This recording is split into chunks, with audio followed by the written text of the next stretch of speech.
नमस्कार भैया, हम हैं आर्यन गुप्ता। माननीय प्रधानमंत्री नरेंद्र मोदी जी के ऐतिहासिक फैसला, एगो फैसला से 59 गो झटका देले बानी चाइना के सरकार हिल गई बा।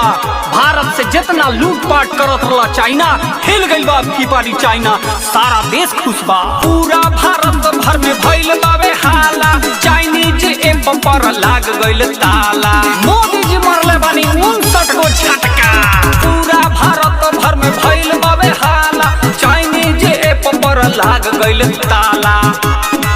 मोदी चाचा के फैसला बा भारी, सुना भारी, ए जी भारी। अरे कैसे नचबू पहिन के तू साड़ी, टिकटॉक तो बंद भइल प्यार। अच्छा कैसे नचबू पहिन के तू साड़ी, टिकटॉक तो बंद भइल प्यारी। अब घंटा हिलाइए।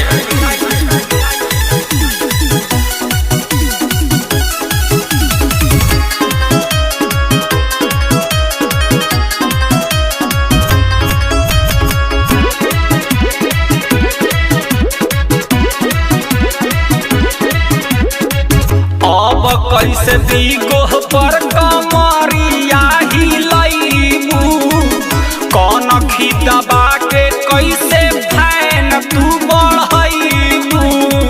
अब के लाइक करी।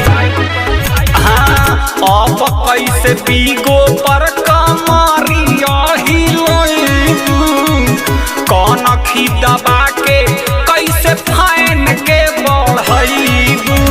अब कवन चारा चलैबू बूझी, नया नया लइका ना तहरा के पूछी। अब रूपबा तोहर के निहारी निहारी के निहारी।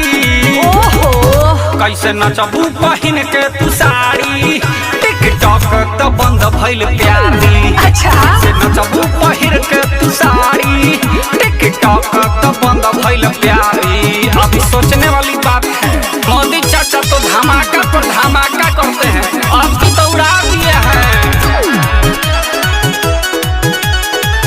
Music by Guru Gupta।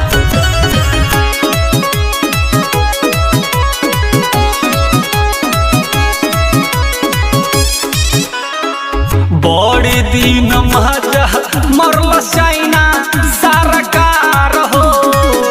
Modi ji fail कैले चाइना के चाल हो, सब उसका चाल था। हाँ, बड़ी दिन मजा मरल चाइना सरकार हो। मोदी जी फेल कैले चाइना के चाल हो। कैसे चलैबू तू ब्यूटी प्लस हो, मोदी जी दिहले इनाटा सब कस हो। गजब कसले अब इंडिया तो चाइना के भारी, सुन भारी, ए जी भारी। कैसे नचबू पहिर के तू साड़ी, टिकटॉक तो बंद भइल प्यारी।